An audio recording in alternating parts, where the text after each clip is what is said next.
আসসালামু আলাইকুম বন্ধুরা, কেমন আছেন সবাই? যে যেখানে আছেন আশা করি ভালো আছেন।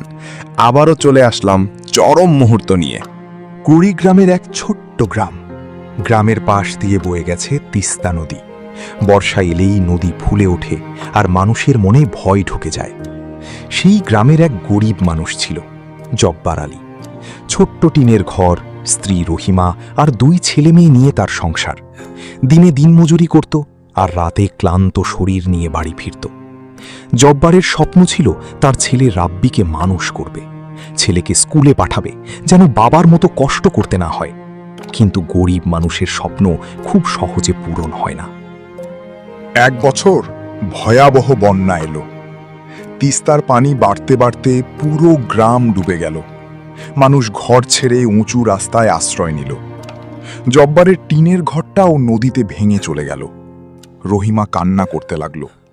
ছোট মেয়ে মাকে জড়িয়ে ধরে বলল, আমরা এখন কোথায় থাকবো আম্মা? জব্বার তখন আকাশের দিকে তাকিয়েছিল।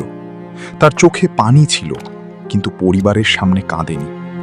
এই ভাগে চরম অভাবের মধ্যেও জব্বার আলীর হাড় ভাঙা খাটুনি, হাল না ছাড়ার মানসিকতা এবং ছেলে রাব্বির পড়ালেখায় সাফল্যের মাধ্যমে আশার আলো জ্বলে ওঠার গল্প রয়েছে। কয়েকদিন পর পানি কমল। মানুষ আবার ঘর বানানোর চেষ্টা শুরু করল। কেউ বাঁশ কাটছে, কেউ টিন জোগাড় করছে। জব্বারের হাতে টাকা ছিল না, তবুও সে হাল ছাড়েনি। দিনে ইট ভাটায় কাজ করত, রাতে অন্যের জমিতে পাহারা দিত, শুধু পরিবারের মুখে হাসি ফেরানোর জন্য। একদিন তার ছেলে রাব্বি স্কুল থেকে এসে বলল, আব্বা, স্যার বলছে আমি পরীক্ষায় প্রথম হয়েছি। জব্বার ছেলের মুখের দিকে তাকিয়ে রইল। তার ক্লান্ত মুখে তখন এক অন্য রকম হাসি। সে মনে মনে বলল, আমার ঘর নদী নিয়ে গেছে, কিন্তু আমার স্বপ্ন নিতে পারে নাই। বছর কেটে গেল। রাব্বি কলেজে ভর্তি হলো।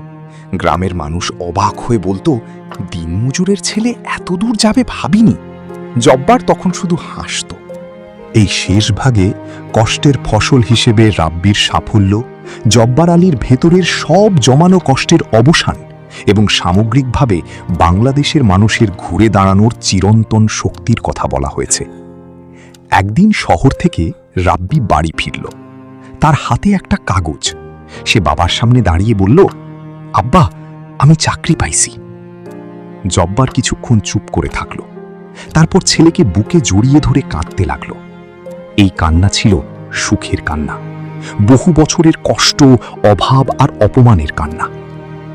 গ্রামের মানুষ সেদিন বলেছিল, গরিবের ঘরে জন্ম নিলেই মানুষ ছোট হয় না। বাংলাদেশের হাজারো গ্রামের গল্প এমনই।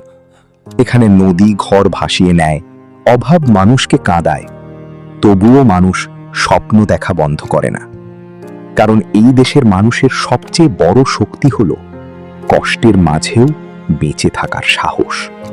ভিডিওটি ভালো লাগলে লাইক করুন। এই রকম ভিডিও পেতে পেজটি ফলো করে বন্ধুদের শেয়ার করে দিন।